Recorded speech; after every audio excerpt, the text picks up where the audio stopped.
کو جمعۃ المبارک کے فضل و برکات سے مالا مال عطا فرمائے۔ معزز سامعین، اللہ تبارک و تعالی اپنی دار کتاب قرآن مجید فرقان حمید میں ارشاد فرماتا ہے، وَلِمَنْ خَافَ مَقَامَ رَبِّهِ جَنَّتَانِ، کہ جو شخص اللہ تبارک و تعالی کی بارگاہ میں کھڑا ہونے سے ڈر گیا، اللہ کی بارگاہ میں پیش ہونے سے ڈر گیا، تو فرمایا کہ اس کے لیے 2 جنتیں ہیں۔ وَلِمَنْ خَافَ مَقَامَ رَبِّهِ جَنَّتَانِ، تو یہ بہت ہی شاندار اور قابل درس آیت کریمہ ہے، جس میں اللہ تبارک و تعالی ہمیں یہ خوشخبری سنا رہا ہے کہ اے میرے بندو، اے ابن آدم، اگر تمہارے اندر یہ بس پیدا ہو جائے کہ تم میرے سے ڈرنے لگو، میرے سامنے پیش ہونے سے تمہیں ڈر لگے اور تم میرے ڈر سے گناہوں کو چھوڑ دو، تو فرمایا کہ تم جنتی تو پکے ہو جاؤ گے، اور جنت بھی ایک نہیں بلکہ اللہ تبارک و تعالی تمہیں 2 جنتیں عطا فرمائے گا۔ تو اللہ کی بارگاہ میں کھڑے ہونے سے ڈرنا، اللہ کے سامنے پیش ہونے سے ڈرنا، اپنے حساب و کتاب سے ڈرنا، یہ ایک ایسا وصف ہے جو اللہ تبارک و تعالی کی بارگاہ میں ہمیں مقرب بندہ بناتا ہے، ہمیں جنت کا مستحق بناتا ہے۔ حضرت ابو بکر صدیق رضی اللہ تعالی عنہ، آپ نے ایک بار، آپ کو پیاس لگی شدت سے، اور آپ نے ایک دودھ کا پیالہ اٹھایا اور پی لیا۔ پینے کے بعد جب آپ کو اس بات کا علم ہوا، کسی نے بتایا کہ اے ابو بکر، وہ جو آپ نے دودھ کا پیالہ پیا ہے وہ تو جائز نہیں تھا،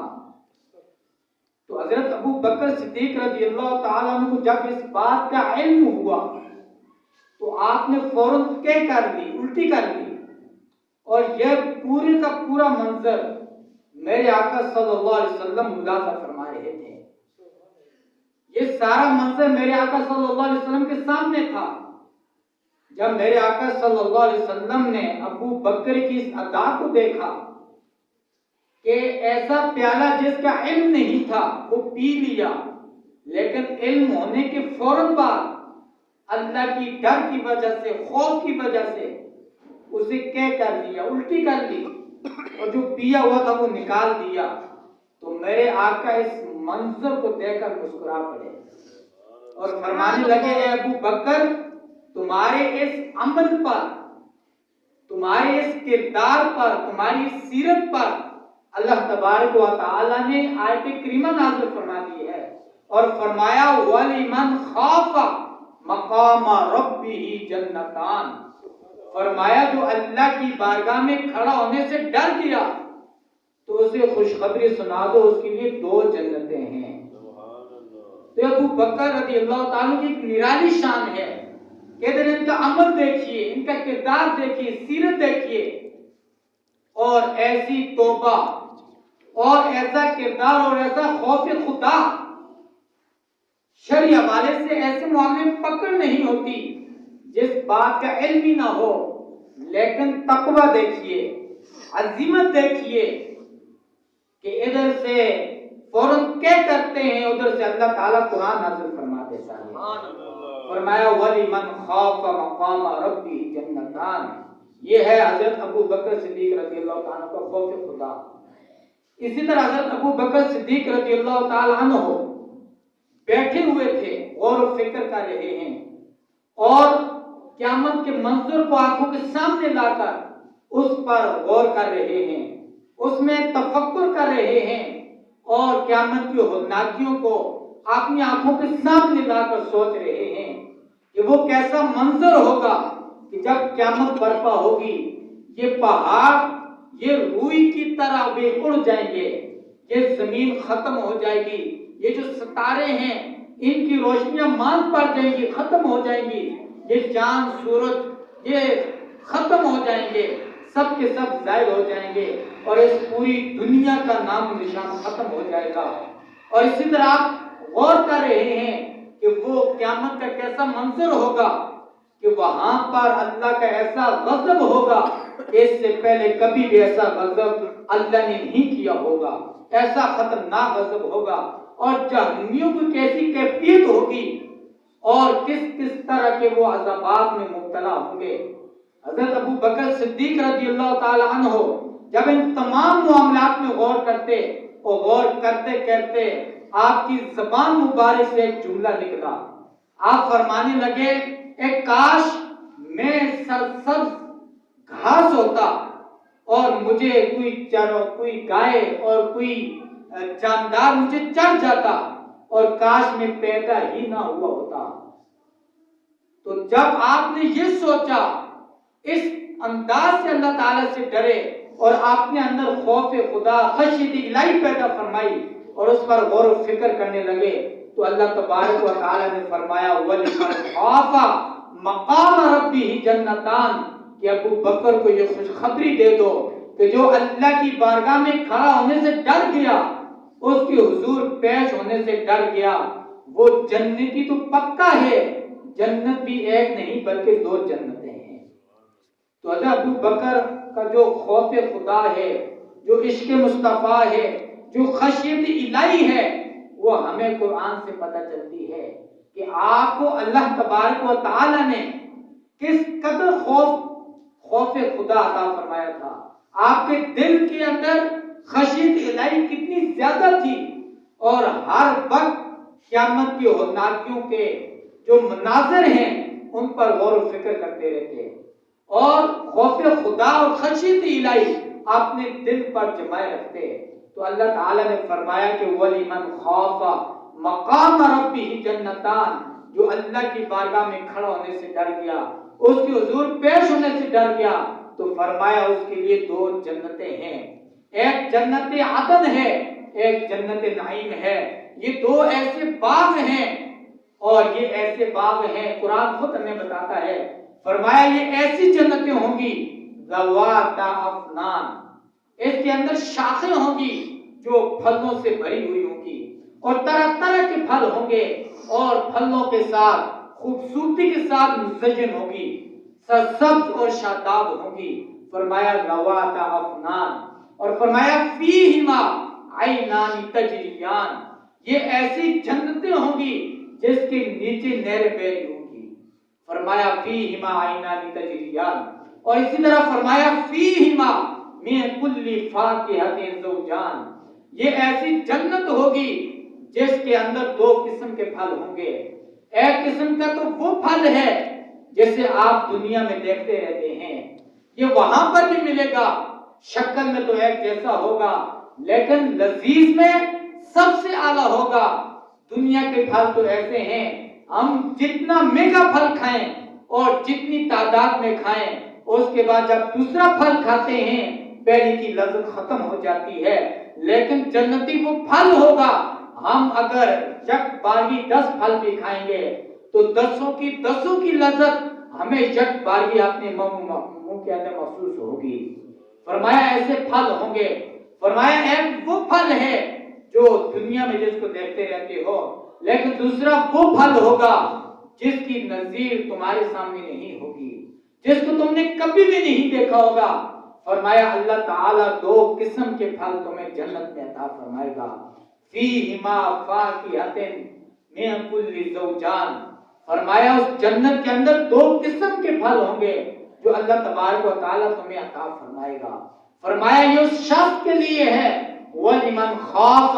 مَقَامَ رَبِّهِ جَنَّتَانِ، جو صرف اور صرف اللہ سے ڈرتا ہے، اللہ کے حضور پیشی سے ڈرتا ہے، اللہ کے سامنے کھڑا ہونے سے ڈرتا ہے، تو اللہ تبارک و تعالیٰ اسے جنت کی خوشخبری سناتا ہے۔ اور یہ حضرت ابو بکر صدیق رضی اللہ تعالیٰ کی شان میں یہ آیت کریمہ نازل ہوتی ہے۔ حضرت عمر رضی اللہ تعالیٰ کے دور میں ایک ایسا شخص ہوتا ہے جس کو مسجد کے ساتھ، اللہ کے گھر کے ساتھ بڑی دل لگی ہوتی ہے، بڑا شوق ہوتا ہے، بہت زیادہ پرہیزگار اور متقی ہوتا ہے. اس کا کام یہ ہوتا ہے کہ وہ اللہ کی بارگاہ میں ہمیشہ مصروف رہتا ہے، اللہ کے گھر کے شوق میں ہمیشہ رہتا ہے، اللہ کے گھر میں زیادہ ٹائم گزارتا ہے، بڑا پرہیزگار اور متقی ہوتا ہے. اور جب عشاء کی نماز پڑھتا ہے اپنے گھر کا پھر سفر کرتا ہے، پھر اپنے والد کے پاس پہنچ جاتا ہے. لیکن اس کے راستے کے اندر ایک ایسی عورت سے گزر ہوتا ہے کہ جو اس سے محبت کرتی ہے، اس کے ساتھ عشق رکھتی ہے. لیکن جب بھی یہ عورت اس مرد کو بلاتی ہے، اپنی طرف مائل کرواتی ہے، لیکن یہ پرہیزگار متقی شخص اس کی طرف مائل نہیں ہوتا. یہ خوف خدا سے بھرا ہوا شخص، اپنے دل کے اوپر خشیت الہی بیٹھایا ہوا شخص یہ وہاں سے گزر جاتا ہے. لیکن ایک وقت ایسا بھی آتا ہے کہ یہ شخص تھوڑی دیر کے لیے اس کی طرف مائل ہو جاتا ہے اور اس کی باتوں میں آ کر اس کے ساتھ چل پڑتا ہے. لیکن جیسے اس کے دروازے پر پہنچتا ہے، فوراً اس کے ذہن کے اندر ایک آیت کریمہ آتی ہے، ان الذین اتقوا اذا مسهم طائف من الشیطان تذکروا فاذا هم مبصرون. فرمایا کہ بے شک وہ لوگ جو اللہ سے ڈرتے ہیں، اگر ان تک شیطان پہنچ بھی جائے، شیطان کی کوئی بات ان کو چھو بھی جائے، شیطان کی کسی بات میں وہ آ بھی جائے، لیکن ہوتا کیا ہے، تذکروا، فوراً وہ خبردار ہو جاتے ہیں. جب وہ فوراً خبردار ہو جاتے ہیں، فرمایا فَإِذَا هُمْ مُبْصِرُونَ، پھر وہ اس سے دور ہٹ جاتے ہیں، وہ ان کو سمجھ آ جاتا ہے، وہ اس سے پیچھے ہٹ جاتے ہیں، ان کی آنکھیں کھل جاتی ہیں اور ان کو حقیقت سمجھ آ جاتی ہے. فرمایا فَإِذَا هُمْ مُبْصِرُونَ، جب اس شخص کے ذہن میں یہ آیت کریمہ آتی ہے فوراً بے ہوش ہو جاتا ہے، گر پڑتا ہے. جب وہ اپنے والد کے سامنے پہنچتا ہے، ہوش میں آتا ہے، اس کا والد اس سے عرض کرتا ہے، فرماتا ہے کہ میرے بچے تجھے کیا ہوا ہے، یہ کیا بات ہے، ایسی کیا وجہ ہے جس کی وجہ سے تو بے ہوش ہو گیا ہے. وہ پورا واقعہ اپنے والد کے سامنے عرض کرتا ہے اور دوبارہ یہ آیت کریمہ پڑھتا ہے، دوبارہ بے ہوش ہو جاتا ہے. اور یہ ایسا بے ہوش ہو جاتا ہے، ایسی نیند سو جاتا ہے کہ پھر اس کی نیند کبھی نہیں کھلتی. اس کی آنکھ دوبارہ نہیں کھلتی، اس نیند سے کبھی وہ جاگتا نہیں ہے. یہ ہے خوف خدا، یہ ہے عشق مصطفیٰ، یہ ہے خشیت الہی. اور یہ واقعہ جب حضرت عمر رضی اللہ تعالیٰ عنہ کے پاس پیش کیا جاتا ہے، آپ فرماتے ہیں کہ مجھے کیوں نہیں بتایا، لہذا مجھے اس کی قبر پر لے جاؤ. جب اس کی قبر پر حضرت عمر تشریف لے جاتے ہیں، اس کی قبر پر کھڑے ہو کر آپ یہ آیت کریمہ تلاوت فرماتے ہیں، وَلِمَنْ خَافَ مَقَامَ رَبِّهِ جَنَّتَانِ، کہ جو اللہ کی بارگاہ میں ڈر جاتا ہے، اس کے حضور پیش ہونے سے، اس کے سامنے کھڑا ہونے سے ڈر جاتا ہے، فرمایا کہ اس کے لیے 2 جنتیں ہیں. جب حضرت عمر اس کی قبر پر کھڑے ہو کر یہ آیت کریمہ تلاوت فرماتے ہیں، اسی وقت اس کی قبر کے اندر سے یہ صدا آتی ہے، اے عمر، اللہ تبارک و تعالی نے مجھے 2 جنتیں عطا فرما دی ہیں. یہ ہے خوف خدا، یہ ہے خشیت الہی کہ جو صرف اور صرف اللہ سے ڈرتا ہے. اور حق بھی یہی ہے کہ ہم اللہ سے ڈریں. اور جب ہم اپنے معاملات پر غور کرتے ہیں، ایک امام کے اوپر غور کیا جائے، وہ اپنے مقتدیوں سے ڈرتا ہے، مقتدیوں کے سامنے کوئی ایسا کام نہیں کرتا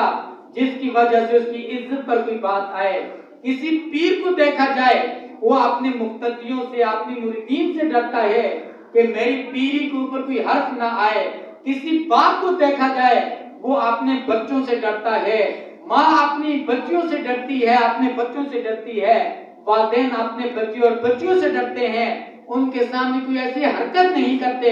کہ ان کے والدین کے اوپر کوئی حرف آئے. اور اسی طرح ہم معاشرے میں دیکھتے ہیں، کوئی عزت دار شخص، کوئی چودھری، کوئی وڈیرا ایسی حرکت نہیں کرتا کہ اس کی عزت پر کوئی بات کرے، اس کی عزت پر کوئی انگلی اٹھائے.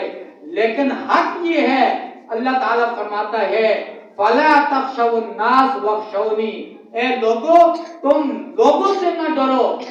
حق یہ ہے کہ تم میرے سے ڈرو. فرمایا فلا تخشوا الناس واخشونی، لیکن حقیقت یہ ہے کہ ہم لوگوں سے تو ڈرتے ہیں، ہم عام لوگوں سے، خاص لوگوں سے، مجمع کے اندر، مسجد کے اندر آ کر گھروں میں تو ہم ڈرتے ہیں، لیکن جب اللہ کی باری آتی ہے، اللہ کے حضور جب ہم کھڑے ہوتے ہیں، جب ہم تنہائی میں ہوتے ہیں، اس وقت ہمارے اندر سے جو خوف ہوتا ہے وہ ختم ہو جاتا ہے، اور ہم صرف ایک ہی نعرہ لگاتے ہیں کہ اللہ تعالیٰ غفار ہے، اللہ تعالیٰ ارحم الراحمین ہے، اللہ تعالیٰ رحمان ہے، اللہ تعالیٰ رحیم ہے۔ اس بات میں کوئی شک نہیں ہے کہ اللہ تعالیٰ رحمان بھی ہے،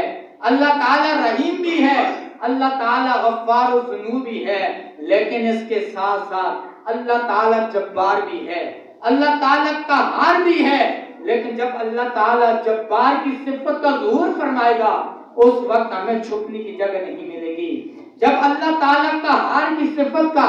ظہور فرمائے گا، اس وقت ہمارے پاس کوئی راستہ نہیں ہوگا، اس وقت ہمارے پاس کوئی مہلت نہیں ہوگی۔ تو ہمیں اس بات کی ضرورت ہے، جس طرح ہماری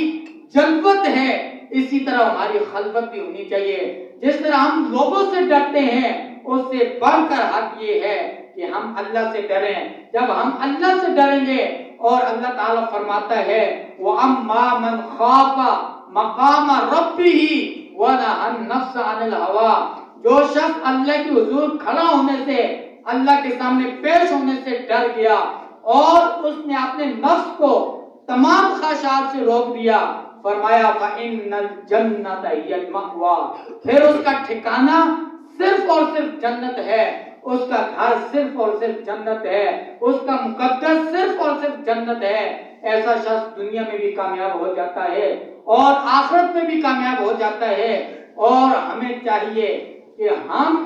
اس بات پر غور کریں کہ اس میں بڑا حق کس کا ہے۔ ہم لوگوں سے ڈریں یا اللہ تعالیٰ سے ڈریں؟ اور جب ہم تمام روایات پر غور کرتے ہیں، احادیث پر غور کرتے ہیں، حقیقی عزت پر غور کرتے ہیں، تو ہمیں یہی بات سمجھ میں آتی ہے۔ جس طرح ہم لوگوں سے ڈرتے ہیں، ہم اپنی عزت کے لیے بہت چیزیں برداشت کرتے ہیں، تو ہمیں شریعت کے معاملے میں کتنا سنجیدہ ہونا چاہیے، اللہ کے بارے میں ہمیں کتنا ڈرنا چاہیے، ہمیں دین کے معاملے میں کتنی احتیاط کرنی چاہیے۔ ہم بڑے خوش نصیب لوگ ہیں کہ ہمیں شب برات بھی ملنے والی ہے، بڑی عظیم رات آنے والی ہے۔ ایسی عظیم رات ہے جس کے متعلق فرمایا کہ جیسی سورج غروب ہوتا ہے، اللہ تبارک و تعالیٰ اپنی شان کے مطابق اس سرزمین پر جلوہ فرماتا ہے، اس کی رحمت کا نزول ہونا شروع ہو جاتا ہے،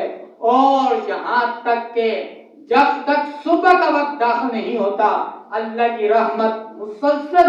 بندے کو پکار رہی ہوتی ہے، بندے کو ندا دے رہی ہوتی ہے کہ ہے کوئی بخشش کا طالب، اسے معاف کر دیا جائے، ہے کوئی رزق مانگنے والا، اسے دے دیا جائے، ہے کوئی پریشانیوں میں مبتلا، اس کی پریشانی کو دور کر دیا جائے۔ اللہ تعالیٰ بے شمار لوگوں کی اس رات کے اندر بخشش و مغفرت فرماتا ہے، لوگوں کے فیصلے فرماتا ہے۔ آئندہ سال میں جو مرنے والا ہوتا ہے، جو پیدا ہونے والا ہوتا ہے، تمام فیصلے فرماتا ہے۔ حضرت علی فرماتے ہیں رضی اللہ تعالیٰ عنہ، یہ ایسی عظیم رات ہے، اس میں عبادت کرتے رہو، اس پوری رات کو عبادت میں گزار لو،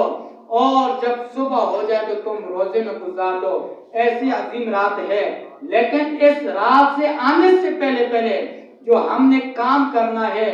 وہ یہ کام ہے کہ اللہ تعالیٰ بے شمار لوگوں کی بخشش فرماتا ہے، لیکن چند لوگ ایسے ہیں اللہ تعالیٰ اس عظیم رات میں ان بدبختوں کو کبھی معاف نہیں فرماتا۔ فرمایا جو شرک کرتا ہے اسے اللہ تعالیٰ کبھی معاف نہیں فرماتا۔ تو ہمیں چاہیے کہ ہم اللہ کی بارگاہ میں سچے پکی توبہ کریں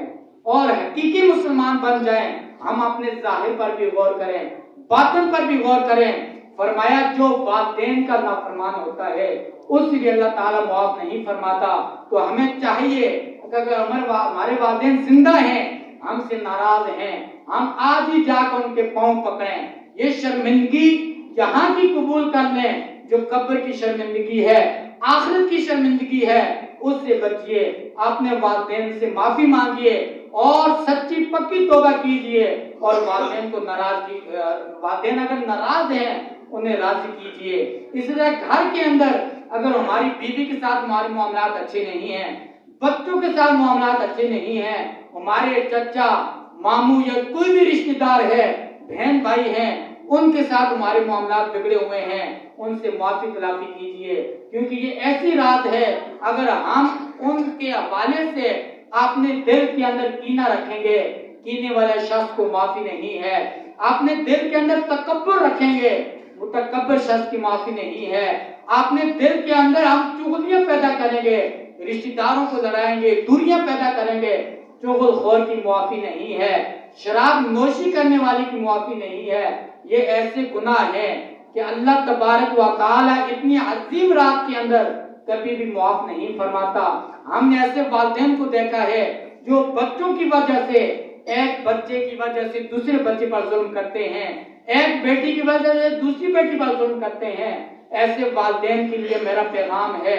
کہ اپنی زندگی کو دیکھیں، اپنی قبر اور میدان محشر کو دیکھیں کہ جب آپ مر جائیں گے قبر کے اندر آپ کو حساب دینا پڑے گا، میدان محشر اللہ کی بارگاہ میں آپ نے کھڑا ہونا ہے۔ اگر بیٹوں کا معاملہ ہے، بیٹیوں کا معاملہ ہے، چاہے وراثت کا معاملہ ہے یا کوئی اور معاملہ ہے، آپ اللہ کی بارگاہ میں کھڑے ہونے سے ڈر جائیں اور جو اللہ کا فرض ہے اس کے مطابق فیصلہ کریں۔ جب قبر میں جائیں گے لاتیں آپ کو پڑیں گی، عذاب آپ کو ہو رہا ہوگا، لیکن جو پیچھے مزے کریں گے اور جو یاشیاں اڑائیں گے وہ آپ کی اولاد ہوگی۔ ایک طرف آپ کی آدھی اولاد آپ کو دعائیں دے رہی ہے، آدھی اولاد آپ کو بدعائیں دے رہی ہے۔ اللہ کی بارگاہ میں کھڑے ہونے سے ڈریں۔ وَلِمَنْ خَافَ مَقَامَ رَبِّهِ جَنَّتَانِ، جب اللہ کی بارگاہ میں ہم کھڑے ہونے سے ڈریں گے تو یہ جو عظیم راتیں جو ہمارے لیے خوشخبری کا سامان بنیں گی، اللہ تعالی ہم سب کو عمل کی توفیق عطا فرمائے۔ وَمَا تَوْفِيقِ